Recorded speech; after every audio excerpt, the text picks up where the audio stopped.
Good morning students. हमने पिछली 2 videos में व्याकरण और वर्ण विचार के बारे में पढ़ा।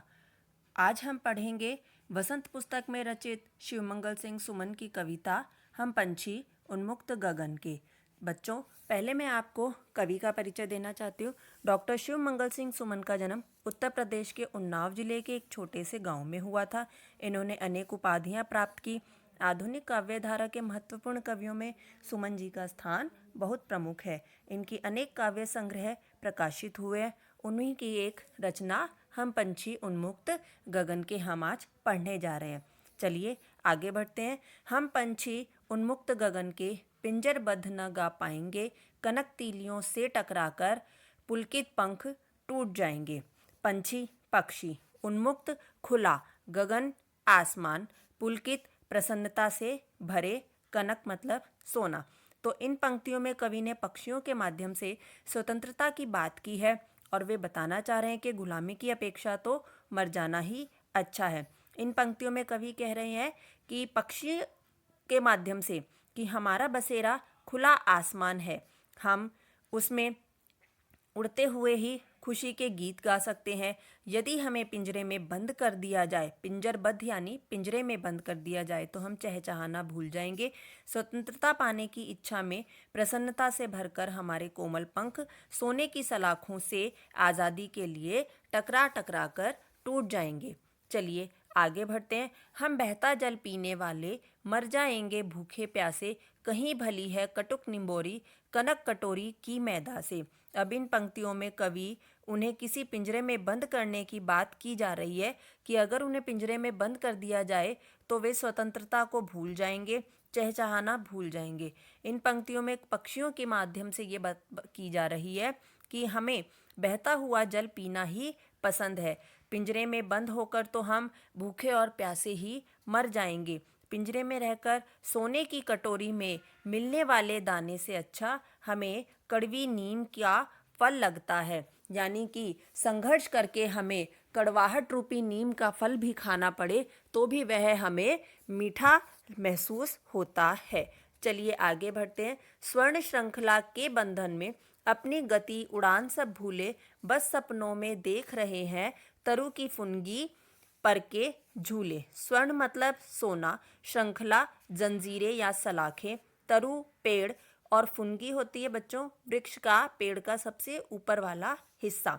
अब वो यहाँ पर खुले आसमान में रहने की बात करते हैं कि पिंजरे में बंद रहकर पक्षी अपने स्वाभाविक रूप को यानी कि जो उनका स्वतंत्रता का असली अधिकार है वह खो देते हैं। पक्षी सोने की जंजीरों के बंधन में पड़कर अपनी चाल, गति और उड़ने का ढंग सब कुछ भूल जाते हैं। वे पिंजरे में पड़े पड़े पिंजरे में रहकर पेड़ों की सबसे ऊंची शाखाओं पर, टहनियों पर सिर्फ झूला झूलने का सपना ही देखते रहते हैं। आगे बढ़ते हैं। ऐसे थे अरमान की उड़ते, नीले नभ की सीमा पाने, लाल किरण सी चोंच खोल, चुगते तारक अनार के दाने। अरमान मतलब होता है बच्चों इच्छाएं, नभ आकाश, तारक तारे। अब इस पंक्तियों में कवि क्या बता रहे हैं कि पक्षी खुले गगन में रहकर ही अपने अस्तित्व को, अपनी पहचान को बनाए रख सकते हैं।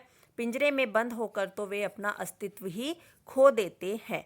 अब इनमें पक्षियों की इच्छा खुले नीले स्वतंत्र होकर आकाश में उड़ने की बात की गई है। उड़ते हुए वे आसमान की सीमा को छूना चाहते हैं। वे अपनी चोंच से अनार के दानों रूपी यानी कि उदाहरण है यहाँ पे अनार के दानों के समान जो छोटे छोटे तारे बताए गए हैं उन्हें चुगना चाहते हैं, उनका आनंद लेना चाहते हैं। आगे बढ़ते हैं बच्चों।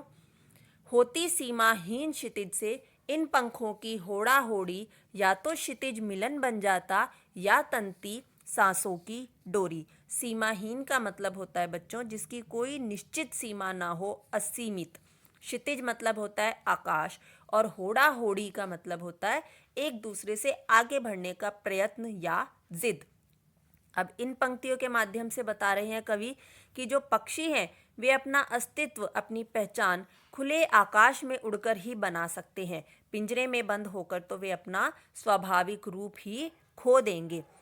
आसमान में उड़ते हुए पक्षियों के पंखों में एक होड़ सी रहती है। जब वे एक साथ समूह में उड़ते हैं तो एक दूसरे से आगे बढ़ने की उनमें होड़ा होड़ रहती है और कई बार वे आसमान की सीमा को प्राप्त कर लेते हैं। उन्हें ऐसा लगता है कि सीमा को छूने से उनका आसमान से मिलन पूरा हो गया और कई बार तो वे आसमान की सीमा तक न पहुंच पाने के कारण उनकी सांसें उखड़ जाती है कि कई बार वह अपनी चरम सीमा तक, अपने उद्देश्य तक जब नहीं पहुंच पाते तो उनकी सांसें उखड़ जाती है और आकाश से उनकी जो मिलन की इच्छा है वह भी अधूरी रह जाती है। इसी तरह हम आगे पद्यांश की ओर बढ़ते हैं।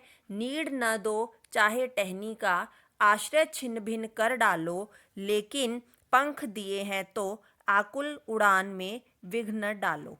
नीड मतलब होता है घोंसला और आश्रय सहारा, छिन्न भिन्न करना, तोड़ डालना, आकुल जो परेशान है, बेचैन है, और विघ्न मतलब मुसीबत या बाधाएं। अब इन पंक्तियों के माध्यम से पक्षियों की स्वतंत्रता की बात की जा रही है। पक्षी स्वतंत्र रहकर ही अपने अस्तित्व को बना सकते हैं। पिंजरे में बंद होकर वे अपना स्वाभाविक रूप खो देते हैं। चाहे पक्षियों को घोंसला बनाने के लिए पेड़ की डाली मत दो।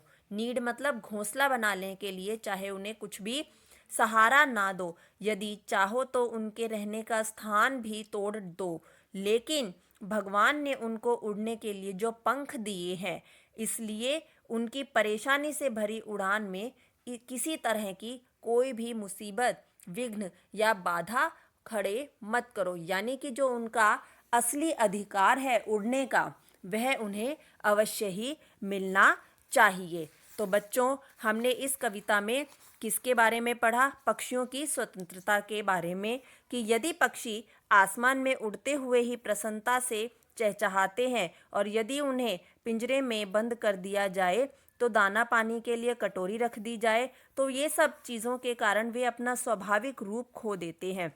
उन्हें स्वतंत्र रूप से बहता हुआ पानी ही अच्छा लगता है और कड़वी नीम का फल ही रुचिकर लगता है।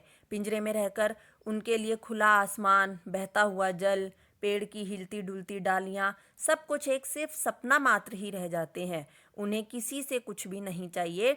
यदि भगवान ने उन्हें उड़ने के लिए पंख दिए हैं तो उन्हें बांधकर नहीं रखना चाहिए। उन्हें घूमने के लिए खुले आकाश में छोड़ देना चाहिए। उनके लिए स्वतंत्रता से बढ़कर कोई भी दूसरी खुशी नहीं है। तो प्यारे बच्चों, मैं आशा करती हूँ कि आपको यह कविता पसंद आई होगी और आप इसे पुनः पढ़ने की कोशिश करेंगे।